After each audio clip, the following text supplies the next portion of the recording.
순수함을 다 잃어버렸어요. 여러분은 뭐라고 하나님께 질문하고 싶으셔요?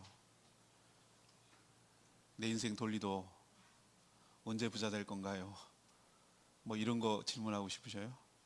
내 인생은 어떻게 되는 건가요? 뭐 이렇게 질문하고 싶으세요? 어린이들은 그래도 천진난만해요. 어린이다운 질문을 하는데, 우리가 만약에 질문할 기회가 주어진다면 참 그렇지 않을 것 같아서 걱정이에요. 우리는 항상 좋은 질문만 하겠어요? 우리도 늘 질문할 기회가 없어서 그렇지 사실은 우리 질문 늘 하고 살거든요. 근데 그 질문하는 내용을 가만히 들여다보면 참 인생이 내 맘대로 안 풀리고 답답하고, 그래가지고 참 원망과 불평, 원망 뭐 이런 것, 그리고 잘 모르는 것 투성이고, 자기가 스스로 질문해놓고도 이게 질문이 돼? 라고 생각하는 억지스러운 질문을 할 때가 참 많아요. 우리들의 질문의 수준이 그래요. 저도 가르쳐보면 상대방이 질문을 어떻게 하는지를 보면, 질문의 수준을 보면 그 사람이 어느 수준인지 알 수가 있거든요. 질문을 보면 알아요. 근데 오늘도 이스라엘 백성들이 지금 포로로 끌려와 있는 상태인데 하나님께 질문을 하고 있어요. 질문. 근데 그 질문의 형태를 띠고 있지만 사실은 원망이고 불평이에요. 내 마음대로 인생이 안 풀린다 이거죠. 그래서 막 이렇게 하나님께 쏟아내고 있어요. 근데 우리도 가끔 이게 남 얘기 같지 않은 것이, 우리도 이런 질문을 한다는 거예요. 안 해서 그렇지, 기회가 없어서 그렇지 우리도 이런 생각, 이런 질문을 많이 하고 산다는 거예요. 근데 오늘 하나님께서 거기에 대해서 어떻게 대답하시는지를 잘 들으시고, 여러분들의 의문점과 여러분들의 그 답답함과 여러분들의 원망 불평이 하나님의 말씀을 통해서 깨달아지는 은혜가 있게 되기를 바랍니다. 하나님은 대답해 주시는 하나님이세요. 우리의 질문을 외면하지 않으시고 우리의 질문에 답해 주시는 하나님이시라고. 좋으신 분이에요. 자, 이스라엘 백성들이 어떤 질문을 했는가? 세 가지 질문을 했어요. 오늘 이것에 대한 답을 찾아가면서 오늘 말씀을 하려고 하는데, 첫 번째는 왜 내가 이 죄값을 담당해야 됩니까? 왜 내가 이런 책임을 져야 됩니까? 라는 질문이에요. 우리도 이런 질문 많이 합니다. 내가 뭘 잘못했어요? 이렇게 할 때가 많이 있어요. 왜 나한테 이러시는 거예요? 이런 질문을 할 때가 있어요. 두 번째는 하나님께서 행하시는 심판이 과연 공평합니까? 이건 부당한 거 아닙니까? 이런 질문을 할 때가 참 많이 있어요. 마지막은 뭔지 아세요? 하나님 왜 나한테 이러시는 거예요? 왜 나 잡아먹지 못해서 안달이에요? 내가 죽었으면 좋겠어요? 하나님 정말 그러시는 거예요? 그걸 바라시는 거예요? 이런 질문을 할 때가 많이 있어요. 이거는 이스라엘 질문이 아닌 거 이제 느끼시겠죠? 여러분 질문이에요. 여러분 질문. 여러분이 수시로 자주 하는 질문이에요. 그럼 하나님께서 여기에 대해서 뭐라고 대답하시는지 잘 귀담아 들으시고 해답을 얻게 되기를 바랍니다. 자, 첫 번째 질문은 뭐라고 그랬죠? 왜 내가 감당해야 됩니까? 라는 질문인데, 하나님의 대답은 죄 지은 자가 자기의 죄값을 담당한다라는 것이 하나님의 대답이에요. 이스라엘 백성들이 지금 어디로 와 있죠? 바벨론의 포로로 끌려와 있습니다. 근데 이 사람들이 뭐라고 속담을 인용하냐면은, 하나님께서 그 속담을 인용해서 대답하시는데, 이들 사이에서 돌아다니는 속담이 있어요. 아버지가 신포도를 먹어갖고 아들의 이빨이 시다고. 그 말 뜻 이해하시겠죠?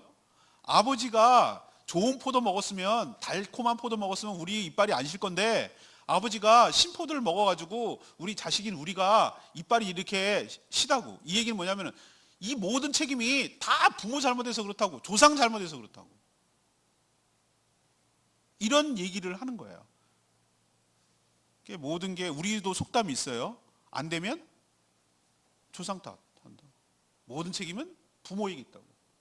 내가 이렇게 된 거는 아버지 엄마 때문에 있다고. 이렇게 우리도 얼마나 많이 원망하고 사는지 몰라요. 그도 그럴 것이, 이스라엘 백성들은 지금 어떤 상황에 처해 있는지 아시죠? 나라가 풍전등화에 있고 몰락 직전에 있어요. 바벨론이 3번 침략해가지고 유다를 멸망시키는데 이미 2번 침략했고, 포로로 줄줄줄 끌려갔고, 왕도 끌려갔고, 여호와긴 왕도 끌려갔고, 이 귀족들은 다 끌려갔고, 시드기야 허수아비 왕 세워놓고 너 충성 잘해, 그랬는데 얘가 또 애고반대 짝짝꿍 해가지고 이제 3차 침입만 남았어요. 이제 조금 있으면 5년 뒤면은 얘네들이 완전히 나라가 끝나는 그런 시점에 있는 거예요. 그러면 얘네가 포로로 끌려와서 뭐 했나? 제가 말씀드렸잖아요. 에스겔을 시작하면서 설교했는데 운하 파가지고 준설 작업, 땅 파는 작업이에요. 토목공사하고 토목공사. 말이 토목공사지 포크레인이 있겠어요? 무슨 뭐 불도저가 있겠어요? 전부 다 수작업. 삽으로 파서 들고 날르고. 그거 북한 비슷한 거예요. 그런 식으로 하니까 맨날 해 뜨면 나가서 땅 파고 해 지면 끝. 그거가 계속 휴일도 없이 노예한테 무슨 자유를 주고 노예한테 무슨 혜택을 주겠어. 그리고 제가 설교한 적 있잖아요. 감독관이 놀려먹는 거예요. 쉬는 시간에. 야, 니네 노래 나를 한번 불러봐. 니네 노래 한번. 사이판에 끌려갔는데 우리 징용당에서 일본 감독관이 우리 조선 사람한테 야, 니네 조선 노래 한번 불러봐. 그때 그 심정이라고 제가 말씀드렸잖아요. 그러니 이런 상황, 나라가 힘들지, 나라가 망해가고 있지, 포로 생활은 너무너무 힘들어 죽겠지. 그러면 거기 끌려간 사람들이 무슨 생각을 하겠어요? 다 이게 조상들 잘못해서 그래. 조상들 잘못해서 이래. 책임을 전가하고 그 모든 핑계거리를 거기서 찾고 있는 것이. 이게 죄인의 특성인 거 아시죠? 죄인의 특징 중에 하나예요. 우리도 옛날에 노무현 정권 때 노무현 정권 말기 뭐라고 그러냐, 모든 게 다 노무현 탓이야. 그렇게 세상 사람들이 그랬어요. 장사 안 되는 거, 집값 이렇게 된 거, 매상 안 오는 거, 뭐 다.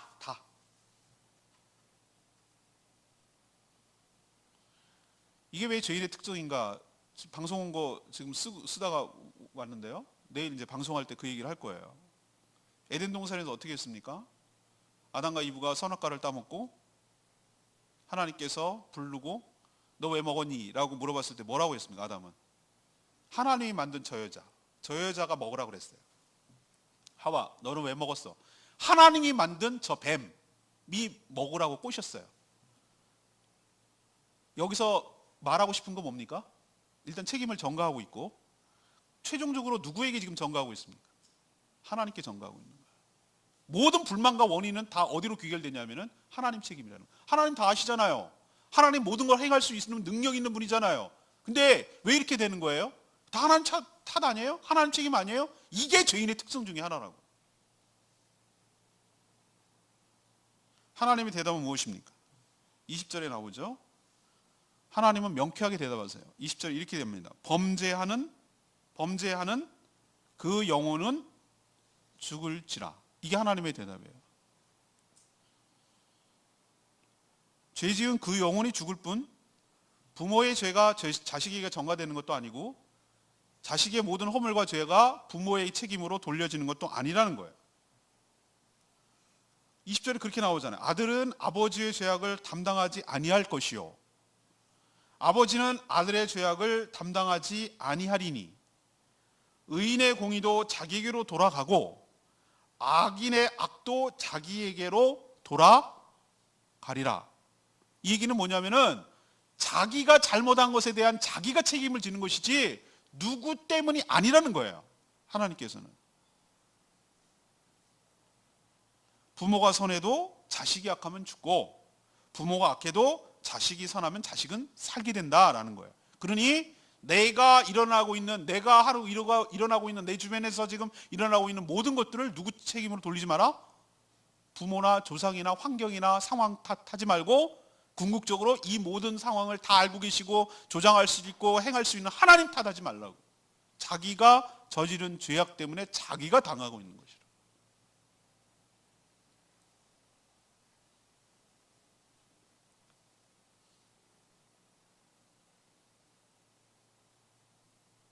그럴 수 있어요. 우리도 어렸을 때 정말 좋지 않은 환경에서 자랄 수 있어요.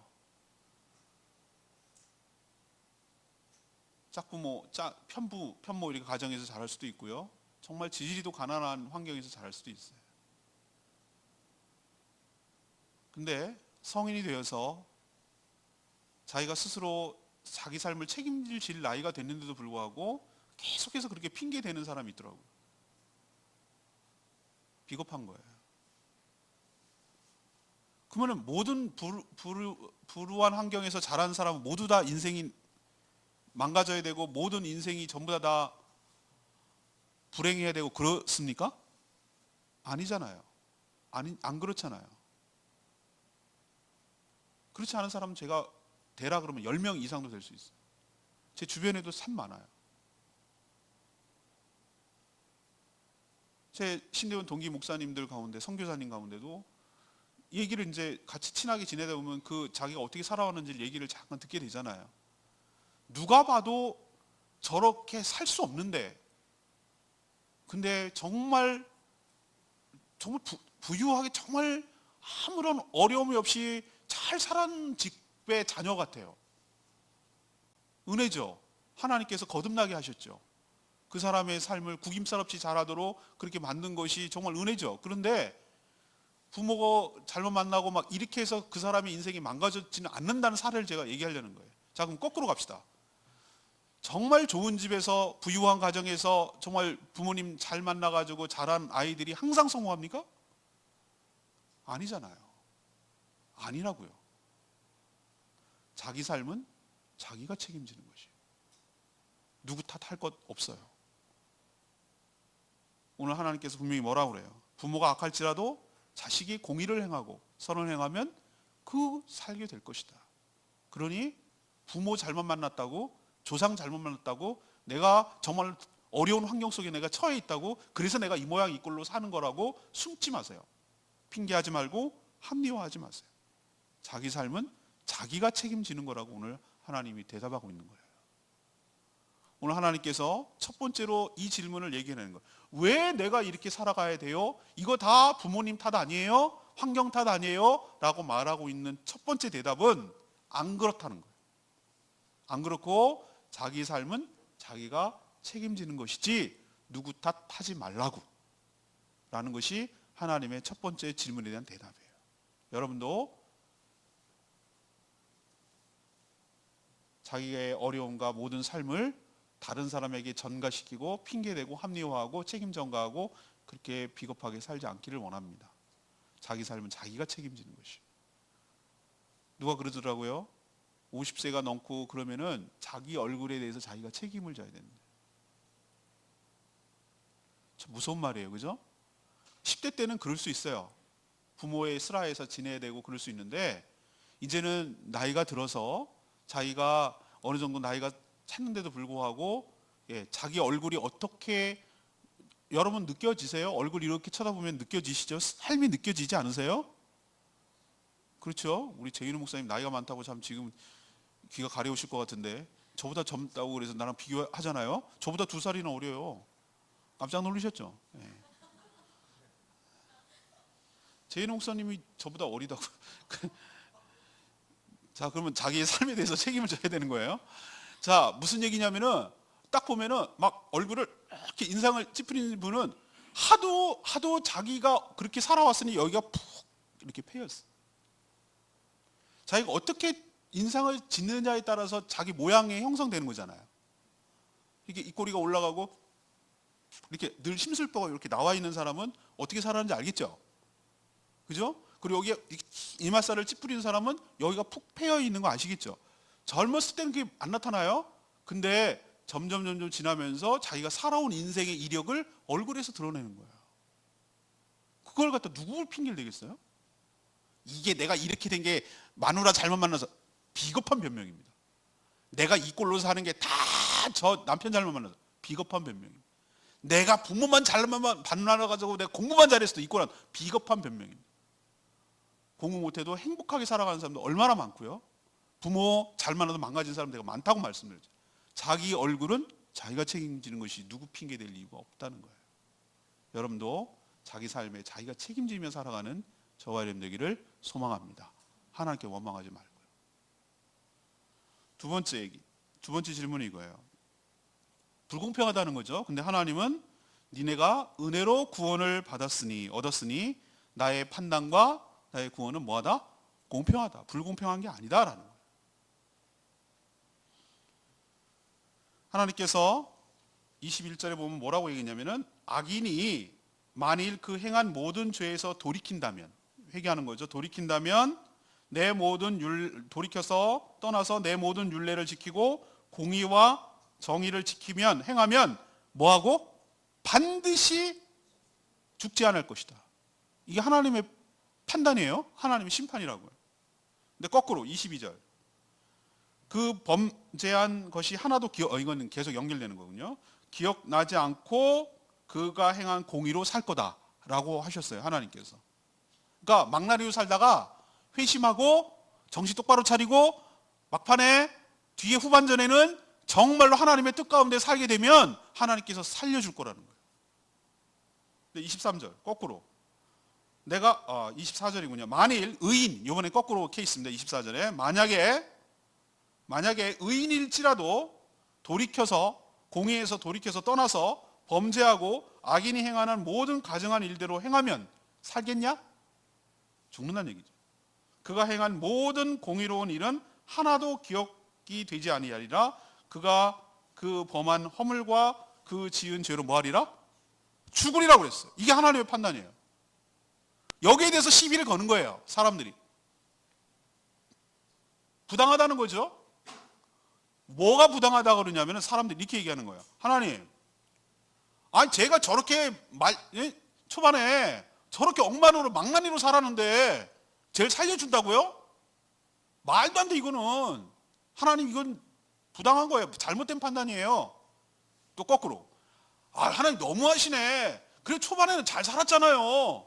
근데 그거 안 기억하시고 그 공의로움과 그 공로는 다 어디 간 겁니까? 그거 좀 생각 좀 해주시고 감안을 해주셔야죠. 뭐 잘 되게 할 건 아니더라도 죽일 건까지는 뭐 있어요. 하나님 너무하시네. 이렇게 말하는 게 인간이라는 거예요. 이런 질문을 한다는 거예요. 하나님의 대답은 뭡니까? 25절에. 근데 너희들은 주의 길, 내가 하는 이 판단이 공평하지 않다고 하는 건 도다. 잘 들어라. 어찌 내 길이 공평하지 않냐? 너희 길이 공평하지 아니한 것 아니냐라고 말씀하세요. 내가 공평한 게 아니고 부당한 게 아니고 너네들이 지금 공평하지 않다는 거예요. 왜 이런 말씀을 하시는 줄 아세요? 이 인간의 말 속에는 어떤 것이 담겨 있냐면은 자기 공로의식이 담겨 있어요.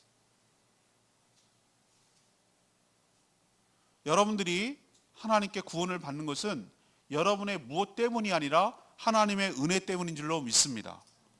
이러나 저러나 다 하나님의 심판을 받을 자이지 누구도 감히 어떤 인간도 하나님 나를 당당히 구원시켜 주셔야죠 라고 말할 인간이 단 한 개도 없다는 거예요. 하나님 보시기에 의롭다고 한 것뿐이지, 믿음으로써 의롭다고 여겨준 것뿐이지 실제로 의롭기 때문에 의롭다고 한 것 아닌 거 여러분 아시잖아요. 모두 다 죄인이라고 했어요. 모두 다. 단 한 사람도 의인이 없다고 그랬어요. 단 한 명도 의인이 없다고 그랬어요. 근데 여기서 말하는 의인이 어쩌고 얘기하는 것은 뭐냐면은 하나님께서 의롭다고 쳐주시고 의롭다고 여겨주시고 그래서 의롭다고 말하는 것이지 실제로 의롭기 때문에 의롭다고 말하는 게 아니에요. 그리고 누구를 건질지 누구로 죽일지 그 판단할 기준, 판단할 자격은 사람에게 있지 않아요. 모든 주권은 누구에게 있습니까? 하나님께 있는 줄로 믿습니다. 모든 기준은 누가 정합니까? 내가 정합니까? 아닙니다. 하나님이 정하시는 것입니다. 우리는 그런 존재입니다. 우리는 피조물입니다. 하나님이 정하면 그게 정의입니다. 하나님이 정하면 그게 공의입니다. 하나님이 정하면 그게 선한 것입니다. 하나님이 그렇게 정하셨습니다. 비록 인생의 전반전은 엉망으로 살았더라도 깨닫고 회심하고 돌이켜서 그 뒤에 후반전은 정말로 하나님의 뜻 가운데서 바르게 살아가면 그는 구원을 받게 될 것이다. 그러나 전반전에 아무리 잘 살았어도 후반전이 인생을 엉망으로 타락해가지고 죄 가운데 엉망으로 살면 그는 그 죄 때문에 죽을 것이다. 이게 내 공의로운 판단이다. 여기에 대해서 시비 걸지 말라는 거예요. 그러면 우리는 어떤 태도를 취해야 되는가? 난 지금까지 막 살았는데 포기하지 마세요. 아직 희망이 남아있어요. 여러분이 돌이켜서 인생 후반전을 하나님의 뜻 가운데서 공의롭게 하나님의 순종하면서 잘 살면 여러분이 전반전에 엉망으로 사는 것들은 기억하지 않는다고 오늘 표현하고 있어요. 기억하지 않는다. 기억하지 않고 여러분이 살게 될 줄로 믿습니다. 그러니까 절망하지 말라는 거예요. 그러나 또 반대로 내가 지금까지 잘 살아왔어도 한순간에 무너질 수 있으니까, 타락하여서 망가질 수 있으니까 자만하지 말고 방심하지 말라는 뜻도 돼요. 늘 긴장하면서 영적 팽팽한 긴장 상태를 유지하면서 내 신앙의 생물 같은 이 신앙을, 생명력을 계속 유지하기 위해서 그 생명을 갖고 가야 돼요. 화초를 계속 갖고 가야 되듯이, 어항의 물고기를 계속 돌봐야 되듯이 나의 영혼이 계속 하나님과의 관계를 유지하도록 끊임없이 나의 삶을 되돌아봐야 되는 거예요. 신앙은 라이센스가 아니라고 말씀드렸잖아요. 생물이라고 말씀드렸어요. 계속해서 하나님과의 관계를 살펴가면서 죽지 않도록 방심하지 말고 천국 가는 그날까지 하나님 앞에서 정신 차리고 바르게 살아가는 저와 여러분 되기를 소망합니다. 이게 두 번째 질문 대답이에요. 마지막 세 번째,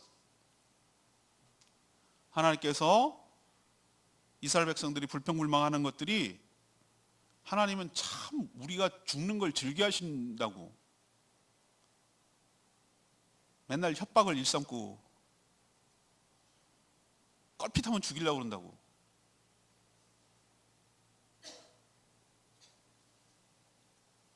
그 연애 프로에서 맨날 제가 즐겨 보는 프로가 있어요. 서장훈 입에서 맨날 달고 사는 말이 하나가 있어요. 너 잡히면 죽어, 너 잡히면 죽어. 그냥 죽지는 않아요. 그냥 하는 말이에요. 맨날 뻑하면 그냥 죽인대. 맨날 죽인대. 그냥 얼마나 일상화됐으면 그런 표현을 하겠어요. 하나님의 대답은 죽음을 원하지 않고 모두 살기를 원한다는 것이 하나님의 대답이에요. 이스라엘 백성들의 불평은 뭐 하는 줄 아세요? 맨날 하나님께서 자주 쓰는 표현이기는 해요. 너희들이 이렇게 하면 죽게 될 것이다. 이렇게 하면 살게 될 것이다. 심판을 자주 언급하고 그러니까 이 받아들이는 입장에서는 뭐라고 생각하냐면 하나님이 정말 협박을 즐겨 하시고 우리가 죽기를 정말 바라시나? 우리가 고통 가운데 그냥 정말 죽었으면 좋겠나? 이런, 오히려 우리가 막 괴로워하고 힘들어하는 걸 즐기시나? 뭐 이런 생각까지 하는 거예요. 우리가 막 이렇게 힘들어하고 쩔쩔매고 어쩔 줄 모르고 막 이렇게 고통스럽게 살고 막 힘들어 죽겠다 그러면은 고소하다 그러고 우리를 막 즐기시고 생뚱이다 그러고 막 이게 하나님의 모습 아닐까? 이런 오해를 한단 말이에요. 불평을 갖고. 아니라는 겁니다. 아니라는 게 하나님의 대답이에요. 하나님께서 오늘 23절에 뭐라고 표현하셨습니까? 주 여호와의 말씀이니라. 내가 어찌 악인이 죽는 것을 조금인들 기뻐하랴. 악인이 죽는 걸 내가 뭘 기뻐하겠냐, 조금이라도. 또 그가 돌이켜서 그 길에서 떠나 사는 것을 어찌 기뻐하지 않겠냐. 돌이켜서 회개하고 새롭게 사는 것을 내가 왜 안 기뻐하겠느냐. 왜 악인이 죽는 것을 내가 기뻐하겠느냐. 이게 그렇게 불평불만 갖는 사람들의 대답이에요. 하나님의 본심은 30절에 있어요. 주 여호와의 말씀이니라. 이스라엘 족속아, 내가 너희 각 사람이 행한 대로 심판할 것이다. 각 사람이 행한 대로 심판할 거래요. 아까 얘기랑 연결되는 것이죠. 우리가 혈연적으로는 사두개인들이 그런 오해를 했는데 형사취수 제도를 해서 부활의 부당성을 얘기를 했었어요. 형사취수 제도가 뭔지 아시죠? 형이 죽으면 아우가 형수랑 결혼해서 자식을 낳으면 형의 자녀가 되는 거예요. 대를 잇게 만들려는, 가문이 안 멸망시키려는 쪽. 요즘은 있을 수 없는 얘기인데 옛날에 그렇게 했단 말이죠. 그러면 이런 데서 7 형제가 다 죽었어요. 근데 자식이 없었어요. 그러면 천국에서 당신은 부활 얘기하는데 그러면 부활한 다음에 이 여자는 어느 사람의 아내가 되겠습니까? 예수님 뭐라고 그랬어요? 너희들은 천국도 모르고 부활도 모르고 말씀도 모르는 무식한 자다라고 얘기를 했어요. 천국은 모두 다 동등한 줄로 압니다. 우리는 혈연 관계에 있어서 부모, 자식, 뭐 조상 또 이렇게 얘기하지만 천국으로 갔을 때 모든 사람은 다 하나님의 자녀인 줄로 믿습니다. 모든 사람 다 하나님의 자녀라고요. 브라더가 되는 거예요. 브라더. 이 상상도 안 되지만 우리 아버지하고 나하고 천국에 갔다면은 브라더가 되는 거예요. 형제가 되는 거예요.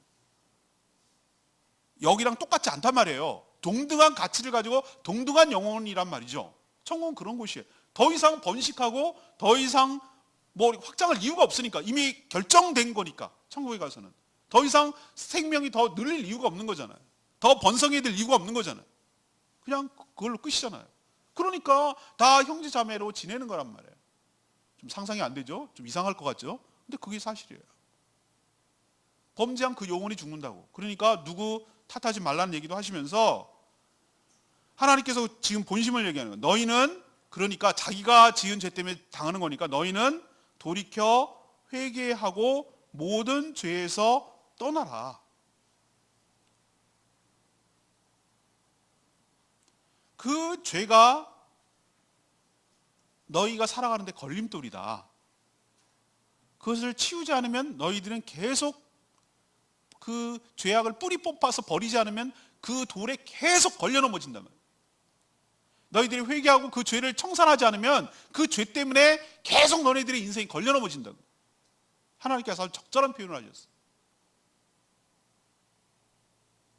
우리도 일상 속에서 집에서 살다 보면은 꼭 모서리에 부딪히는 데는 꼭 부딪혀. 여러분 그건 못 느끼십니까? 번번이 고기에 당해. 멍든 게 그것 때문에 당했어. 근데도 치울 생각을 안 하는 거예요. 그것 때문에 몇 번 당했으면은 레슨, 교훈을 얻어가지고 그걸 치워야 되잖아요. 그리고 예를 들면은 내가 자주 다니는 길에 항상 고기 때문에 문제가 됐다면 그걸 제거를 해야 되잖아요. 그런 걸 안 생각하고 자꾸 원망만 하고 불평만 하고 계속 걸려 넘어지는 것은 정말 그게 어리석은 것 아닙니까? 하나님께서 뭐라고 오늘 얘기를 하냐면은 너희들 회개하고 모든 죄에서 떠나라 라고 말하는 것은 뭐냐면 그 죄악의 걸림돌을 제거하라는 뜻이에요. 회개라는 것이 주님 회개합니다 그 말이 아니라 그 삶을 청산하는 거예요. 그 죄악의 뿌리를 뽑아 버리는 거예요. 그래야 계속 안 걸려 넘어지니까. 하나님께서 진심으로 말하는 건 그거예요. 근데 왜 그렇게 하라 그러냐 하면은 31절에 보면 너희들이 범한 죄악을 버리고 뭘 새롭게 해야 되냐면은 너희 마음과 영을 새롭게 해야 되는 거예요. 마음과 영을 새롭게 해야 돼요. 성령으로 새롭게, 심령을 새롭게 하지 않으면은 우리는 계속해서 걸려 넘어질 수밖에 없는 연약한 존재예요. 그리고 하나님 하시는 말씀이 너희가 어찌 죽고자 하느냐? 왜 계속 그런 짓을 반복해서 죽고자 하느냐? 32절에 내가 죽는 자도 죽을 자가 죽는 것도 기뻐하지 않는다. 이게 뭐냐면은 하나님의 마음이 여기서 드러나는데 쟤는 죽을 자예요. 근데 죽어 마땅한 거예요. 근데 그렇게 죽어 마땅한 자도 죽는 것을 기뻐하지는 않는다고 하나님께서. 하나님의 본심이 그거라고. 쌤통이다, 잘 죽었다 이렇게 안 한다는 거예요. 하나님께서. 죽을 자가 죽는데도 불구하고 오히려 32절에 너희는 뭐하고 스스로 누가 해줄 수 없어요. 스스로 돌이켜서 뭐 할지니라 살지니라. 이게 하나님의 진심이고 대답이에요. 하나님께서 우리를 세디즘처럼 우리를 막 괴롭혀가지고 막 희열을 느끼고 즐겁고 막 우리가 막 어쩔 줄 몰라하고 막 쩔쩔쩔쩔 매는 것을 보고 막 그걸 고소해하고 재밌어하고 우리가 막 힘들어하고 어려워하는 것을 막 즐기고 이런 못된 분이 아니란 말이에요. 껍빛하면 막 우리를 협박하고 죽이고 너 죽어 그러면서 우리를 막 겁박해가지고 꼼짝도 못하게 해가지고 우리를 마지못해 하게, 이런 분이 아니란 말이에요. 하나님 그럴 능력도 되고 그럴 자격도 되시는 분이시지만 우리 모두가 죽기를 바라지 않는 것이 하나님의 본심이에요. 하나님께서 지금 이스라엘 백성들을 포로로 끌려가서 지금 죽을 고생하고 계시는 것도 이거는 소멸시키기 위한 것이 아니라고 제가 기도 시간에 말씀드렸어요. 소멸시킬 거고 죽일 거고 진멸 완전히 없애버릴 작정이었으면 포로로 집단으로 왜 끌고 가겠습니까? 그 자리에서 죽이지. 포로로 끌려갔다는 얘기는 뭡니까? 집단 생활하게 한다는 얘기는 뭡니까? 자기의 삶을 돌아보고 회개할 기회를 주는 거예요. 우리가 어쩌다 이렇게 됐지? 우리가 어떻게 살다가 이 모양 이 꼴로 지금 지렁이처럼 땅파게 생겼지? 라고 자기를 좀 돌아보고 숙고하고 회개하고 돌이키고 우리가 계속 걸려 넘어지는 죄악의 걸림돌이 뭐지? 라는 것을 생각해 보게 하기 위한 기회를 주는 거예요. 죽일 작정이었으면 벌써 죽였어. 오히려 저주가 아니라 살리려는 하나님의 애정과 사랑이 기회를 주려는 하나님의 배려가 그 안에 담겨 있는 줄로 믿습니다. 우리도 그렇게 받아들여야 돼요. 나에게 어려움이 있고 힘든 일이 있고 이해 못하는 일이 있을 때 우리는 어떻게 받아들여야 하는가? 자신을 돌아보고 하나님과의 관계를 점검하고 하나님께서 나에게 다시 회복시키려는 배려를 해주신다고 생각을 해야지, 왜 나한테 왜 이러는 건데요? 내가 뭘 그렇게 하나님한테 잘못했는데, 이런 식으로 반발하고 하나님께 대들고 질문하고 원망하고 불평하는 태도는 옳은 태도가 아니라고요. 진심으로 회개할 때, 그 죄악의 걸림돌을 제거할 때 스스로 해야 돼. 누구도 할 수 없어. 스스로 돌이킬 때 하나님께서 여러분을 살게 하여 주실 줄로 믿습니다. 이것이 하나님의 대답이라고요. 오늘 말씀을 맺으면서 에덴 동산 얘기를 했는데, 죄인들의 특징 중에 하나가 뭐라고 제가 말씀드렸죠? 모든 핑계, 불평, 책임 전가. 이게 몸에 배어 있어. 몸에 배어 있어. 부모 잘못 만나가지고 이래, 뭐 이런 거. 남편 잘못 만나가지고 내가 이 고생이야. 내가 마누라 잘못 만나서 이 고생이야. 더 나가서 교회 잘못 만난 것 같아. 더 심한 데 어디로 나가는 줄 아십니까? 궁극적으로 하고 싶은 얘기는 하나님 때문이야, 다 하나님 때문이야, 하나님 때문이야. 이거 하고 싶은 거예요. 이게 하고 싶은 거예요. 이게. 당신 책임져. 오늘 말씀을 쭉 보시면서 그게 아니란 걸 알았잖아요. 그게 아니란 걸 알았잖아요. 그러니 이제는 그런 죄인의 못된 속성들 다 버리고 잠잠하시고 침묵하시고 돌이켜서 회개하여 하나님 앞에서 살 길을 찾는, 하나님의 은혜를 누리는 저와 여러분 되기를 소망합니다. 첫 번째로 제가 말씀드렸죠. 언제까지 남 탓하며 비겁하게 숨고 살 것인가. 끝내란 얘기예요. 자기 삶에 대해서 자기가 책임지고 살아가는 저와 여러분 되기를 소망합니다. 누구 탓하지 마세요. 이제는 누구 탓하지 마세요. 자기 책임이에요. 두 번째, 어차피 우리는 우리 공로가 아닌 하나님의 은혜로 구원을 받는 거예요. 하나님의 판단과 하나님의 모든 행위는 부당하지 않아요. 하나님의 행하심은 항상 선하신 분인 줄로 믿습니다. 제가 하나 안 잊어버린 것이 있어요. 이 모태신앙이 그런지 모르겠지만, 제가 너무 이해할 수 없는 인생의 여러 가지 일들이 일어나고 수없는 어려움과 난관이 있을지라도 제가 절대로 부정하지 않았던 사실이 하나 있다고 말씀드렸죠. 하나님이 살아계시다는 것. 하나님이 살아계시다는 걸 내가 부정하지는 않았어요. 또 하나, 하나님은 항상 모든 것이 선하시다는 것. 이 두 가지는 부정할 수가 없는 것이죠. 내가 그걸 이해를 못할 뿐이지 하나님이 악한 분이 아니라고. 이 모든 것이 합력하여 선을 이뤄내실 분인 줄로 믿습니다. 난 지금 과정 중에 있는 거예요. 하나님께서 더 좋은 것을 주고 아직 최고로 좋은 것은 안 왔다고 말씀드리잖아요. 더 좋은 것을 주시기 위한 과정 중에 있기 때문에 내가 어떻게 보면 역주행하는 것 같고 내 인생이 더 꼬이는 것 같고 내가 더 힘들어지는 것 같이 보일지 모르지만, 하나님이 악한 분은 아니라고.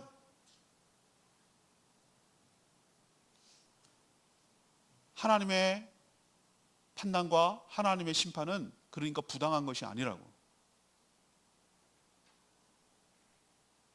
잘 살았다고 왕년 얘기하지 마시고, 난 어차피 글러먹었다고 포기하지도 마시고, 그러니 포기도 낙관도 하지 마시고 늘 현재형으로 깨어 있어서 신앙생활 끝까지 유지하시다가 하나님께 부름을 받는 저와 여러분 되기를 소망합니다. 마지막은 뭐예요? 하나님께서 자기가 만든 피조물을 죽이고 없애기는 걸 즐겨하시는 분이신가요? 아니에요.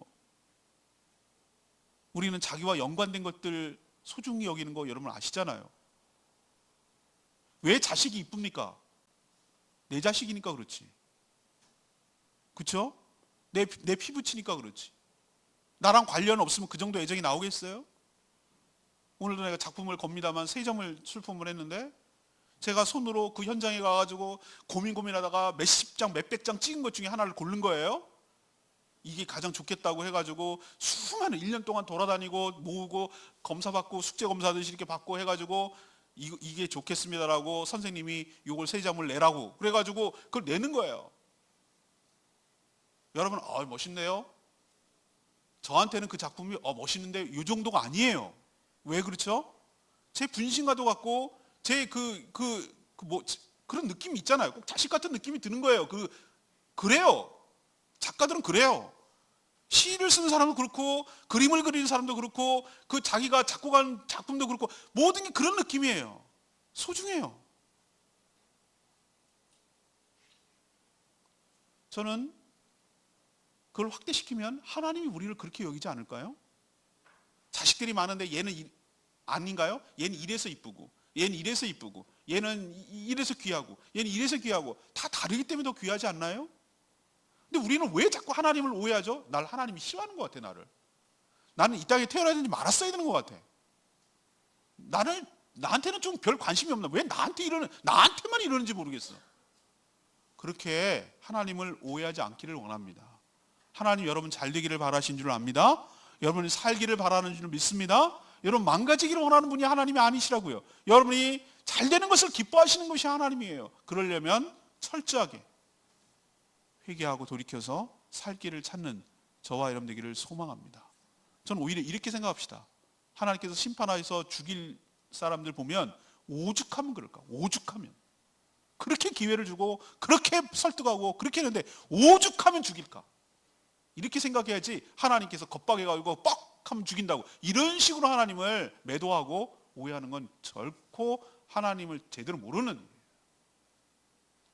오늘 우리의 질문에 대한 하나님의 대답을 명쾌하게 알았으니 이제 오해하지 말고 제대로 하나님의 진심을 아시고 하나님의 뜻 가운데 살아가는 복된 인생 되기를 축복합니다. 오늘 말씀 붙들고